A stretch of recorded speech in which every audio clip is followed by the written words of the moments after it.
जालन्यामधील अंबडमध्ये काँग्रेसच्या तालुकाध्यक्षांसह 5 विद्यमान आणि 6 माजी नगरसेवकांनी भाजपमध्ये प्रवेश केलाय। जालना लोकसभा महायुतीचे उमेदवार रावसाहेब दानवे यांच्या नेतृत्वाखाली हा प्रवेश सोहळा पार पडलाय।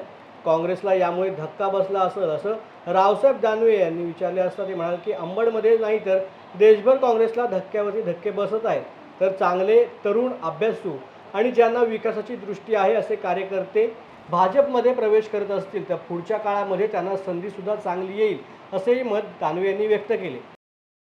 हा धक्का केवळ अंबडमध्ये नाही तर देशभर काँग्रेसला धक्क्यावर धक्के बसत आहेत। सगळ्यात मोठे धक्के तर तेव्हा बसले की जेव्हा भारतीय जनता पार्टीनं छत्तीसगड, राजस्थान आणि मध्य प्रदेश हे 3 राज्य जिंकलेत आणि त्यानंतर लोकसभेच्या निवडणुका जाहीर झाल्या आणि प्रत्येक राज्यामधले काँग्रेस आणि अन्य राजकीय पक्षातले लोक हे भारतीय जनता पार्टीमध्ये प्रवेश करायला लागले।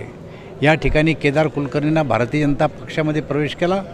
त्यांनी या देशाचे प्रधानमंत्री नरेंद्र मोदी यांच्या नेतृत्वावर भरोसा ठेवून आणि त्यांचं विकासाभिमुख जे काही मॉडेल आहे ते त्यांना आवडलं आणि म्हणून त्यांनी या ठिकाणी भारतीय जनता पार्टीमध्ये प्रवेश केला आहे। आम्हाला आनंद आहे की असे चांगले तरुण अभ्यासू आणि ज्यांना विकासाची दृष्टी आहे असे कार्यकर्ते जर भारतीय जनता पक्षात प्रवेश केला तर त्यांना पुढच्या काळात संधीसुद्धा फार चांगली आहे आणि म्हणून आम्ही त्यांचं या पक्षामध्ये स्वागत करतो। तर विरोधक माझ्यावरती टीका करायला लागले, पण मी कोणाच्याही टीकेला उत्तर देणार नाही।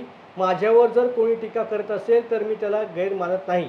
मी सत्तेतला माणूस आहे। आंब्याच्या झाडाला कोणी दगड मारता, बाबळीच्या झाडाला कोणीच दगड मारत नाही। मी आंब्याचं झाड असून मी ते देऊ शकतो, त्यांच्या जवळ काहीही नाही म्हणून ते टीका करतायत असं देखील दानवे यांनी विरोधकांना टोला लगावत म्हटलं आहे। माझ्याकडे आलेले आता टीका करायला लागले, पण मी कोणाच्याही टीकेला उत्तर देणार नाही, कारण माझ्यावर जर कोणी टीका करत असाल तर मी त्याला काही गैर मानत नाही, कारण मी सत्तेतला माणूस आहे। आंब्याच्या झाडाला कोणी मी दगड मारतं, बाबळीच्या झाडाला कोणी दगड मारतं असतं। मी आंब्याचं झाड आहे, मी देऊ शकतो, त्यांच्याजवळ काही नाही ते देऊ शकत नाही।